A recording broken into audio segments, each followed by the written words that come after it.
बात का भान तभी हो सकता है जब आप उस आग में गोता लगा लें जहां आप अपने आप को खोज सकते हैं, और वो क्या है? सत्संग। यहां बैठा हर व्यक्ति स्वतंत्र है।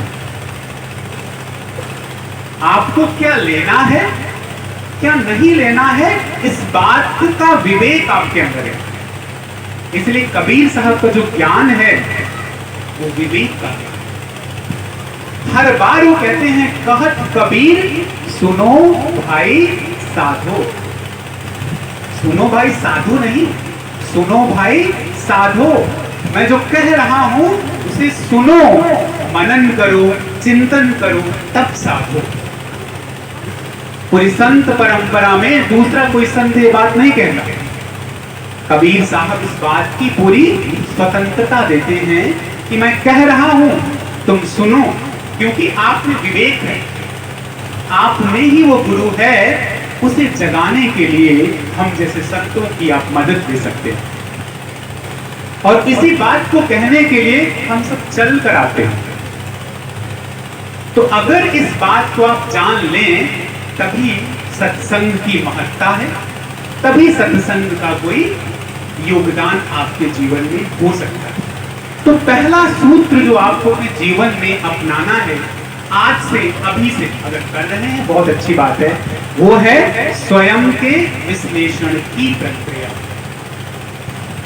इसी पल से आपको ये देखना होगा कि आप क्या क्या नहीं हैं।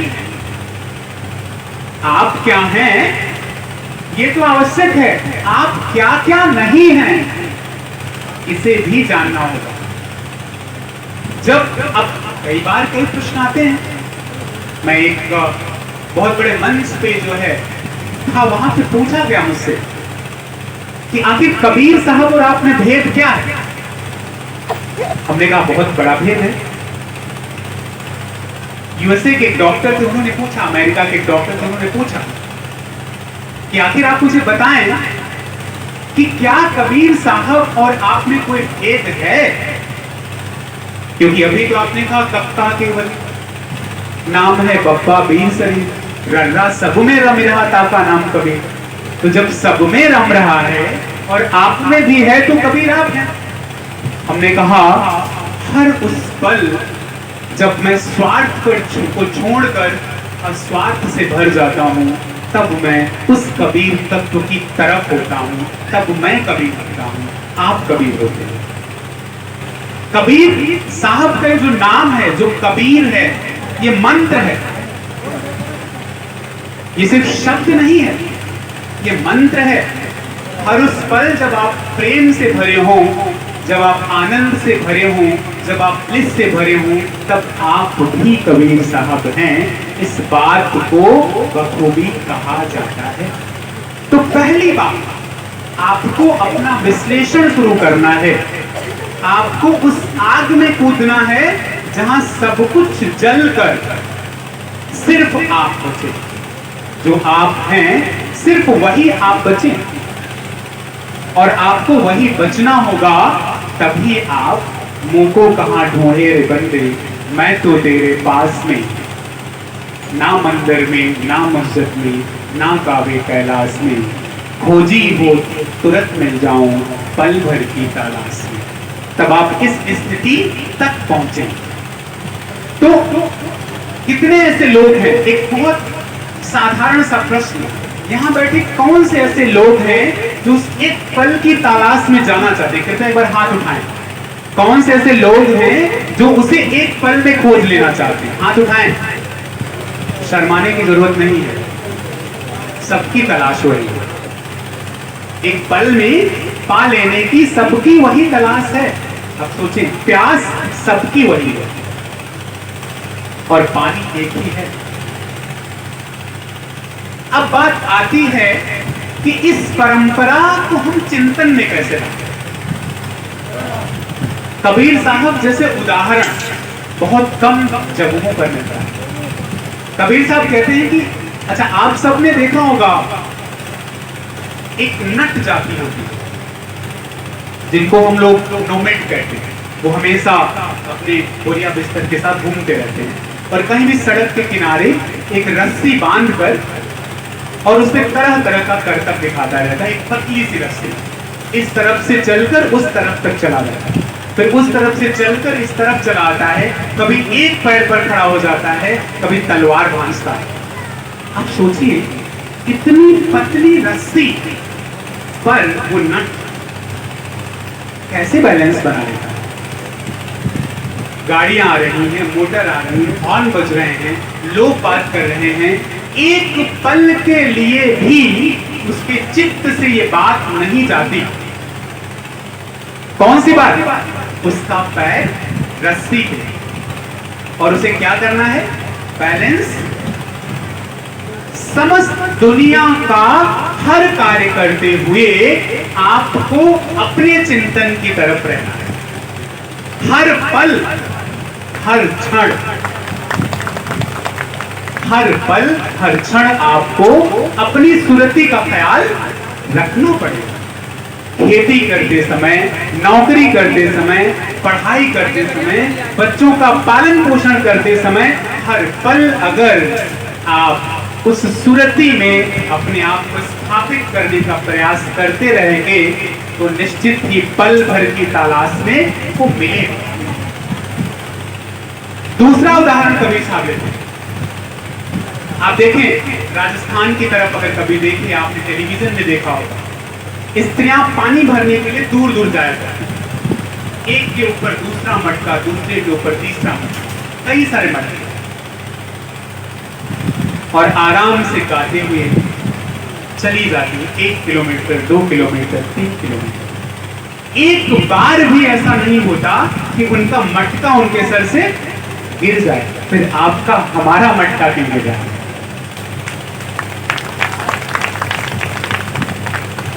आपका और हमारा मटका क्यों गिर रहा है? करिए ना जितनी खेती करनी है, कौन मना कर रहा है? करिए ना जितनी नौकरी करनी हो, कौन मना कर रहा है? बनिए ना जो बनना हो, कौन मना कर रहा है? लेकिन सुरती कहां रखनी है? मटके पे, आपके अपने मटके पे। और कबीर साहब जैसे संत इस बात को कहते हैं कि भला हुआ मेरी मटकी फूटी, पनिया भरन से छूटी। इस मटकी को तोड़ना पड़ेगा। जो मटकी हम सबके पास है, इससे मोह को तोड़ना पड़ेगा। और अगर उस मोह को आप तोड़ देते हैं तो पल भर की तलाश में वो मिलेगा। कबीर साहब भी कहते हैं कि भला हुआ मोरी माला टूटी, से लेकर आप राम राम जप रहे हैं। जप माला छापा तिलक, सरे न एको काम, मन सांचे राजे बिठा, सांचे राजे। हाथ में माला है और मुंह से गाली निकल रही है। हाथ में माला है, मन में ईर्ष्या का बोझ चल रहा है। माला कैसे टूटेगी? कबीर साहब कहते, कबीर मन निर्मल भया, जैसे गंगा नीर, पीछे पीछे हरि फिरे, कहत कबीर कबीर। अब तो एक हो गए, अब उसे आना है, मुझे नहीं जाना है। लेकिन इस स्थिति के लिए आपको पात्रता पैदा करनी पड़ेगी। यदि आप पात्रता नहीं है, नहीं मिलेगा। एक नहीं, 1000 जन्म के बाद भी नहीं मिलेगा। जिस दिन आप अपनी पात्रता को बढ़ा लेंगे, उस दिन वो पल भर की तलाश में मिलेगा। लेकिन पात्रता तो बनानी पड़ेगी। आप चाहें कि दिल में, हृदय में ईर्ष्या हो और यहां वो सद्गुरु आ जाए, असंभव है। तूने आंगन नहीं बुहारा, कैसे आएंगे भगवान? अगर वो तत्व आना है तो इस आंगन को क्या करना पड़ेगा? साफ करना पड़ेगा। हर रोज साफ करना पड़ेगा, हर पल साफ करना पड़ेगा, विचार करना पड़ेगा।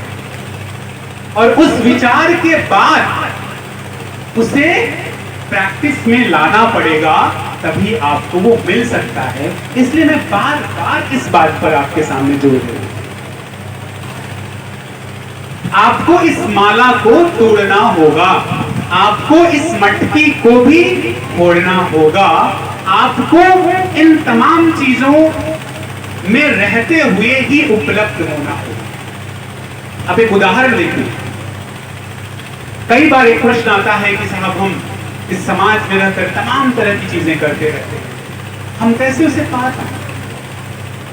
आप जब कभी भी नल के पास पानी भरने के लिए जाते हैं तो बाल्टी उसके नीचे लगाते हैं, पानी भर जाता है, या घड़ा उसके नीचे लगाते हैं और पानी भर जाता है। एक बात बताएं, आप नल खोल दें और घड़े को उल्टा रखें, क्या घड़ा भरेगा? क्या घड़ा भरेगा? आपको अपने इस घड़े को कर्मों की तरफ उल्टा करना पड़ेगा।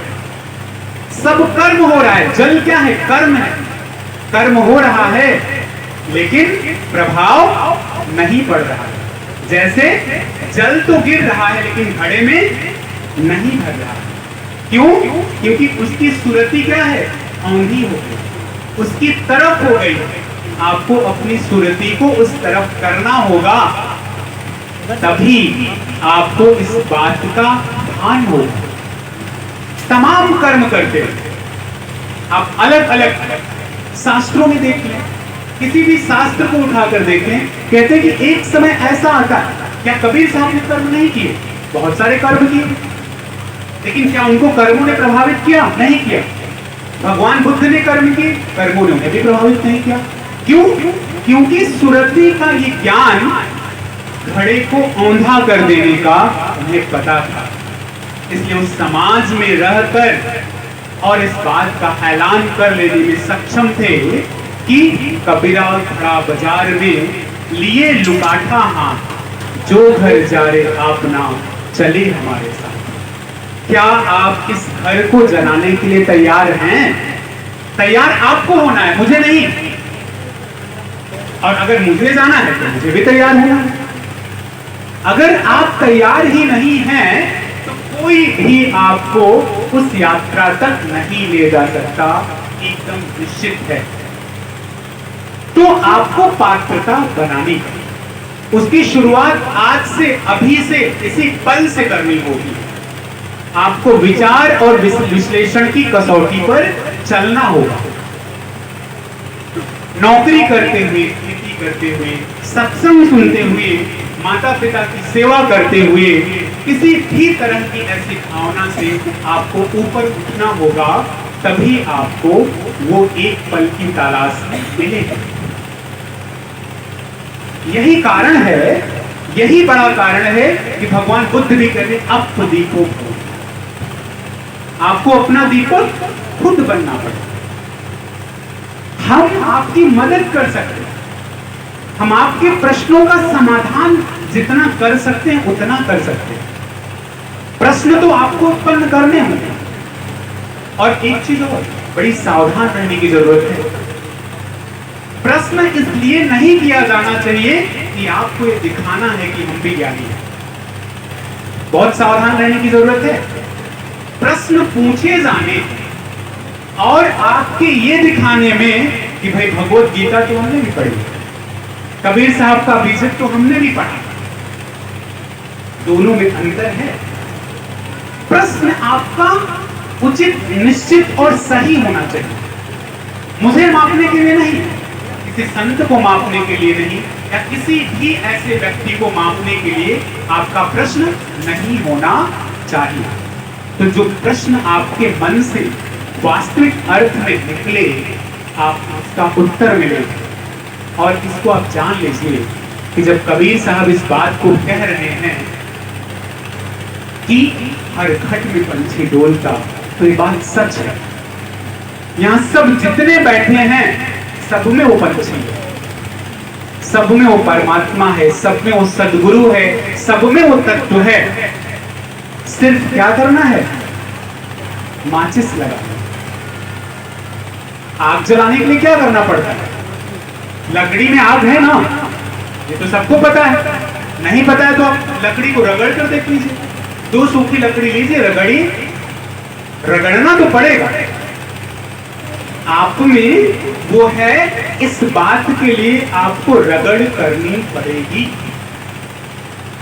और उसकी शुरुआत आपको करनी पड़ेगी। एक और छोटा सा सूत्र आपको देता हूं।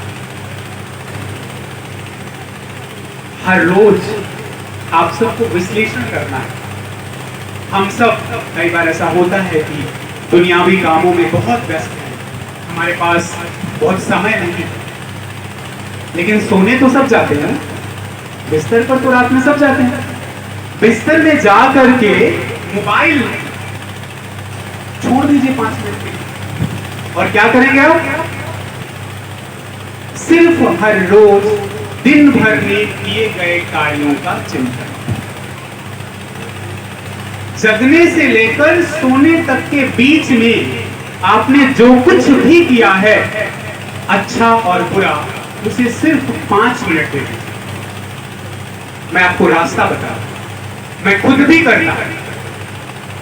सिर्फ दिन भर जो कुछ भी किया है, जितना झूठ बोला है, जितनी ईर्ष्या की है, जितनी बुराइयां लोगों की है, जितने पाप किए हैं, उनका शाम को बैठकर रात में जब आप सोने जाएं, एक खाका बना लें अपने मन में, और सोने से पहले एक संकल्प कर लें। संकल्प क्या? कि अगले दिन इन पापों में, इन ईर्ष्याओं में हमको थोड़ी कटौती करनी, थोड़े कम करनी है ये काम। ये कौन करेगा? मैं तो नहीं करूंगा आपके लिए ना, कि मैं करूंगा। मैं आपके लिए प्रार्थना कर सकता हूं, मैं आपके मार्ग में मदद कर सकता हूं, लेकिन करेंगे तो आप, करना आपको पड़ेगा। तो रात में जब आप बिस्तर पर जाएं, तो उस दिन का पूरा एक विश्लेषण 5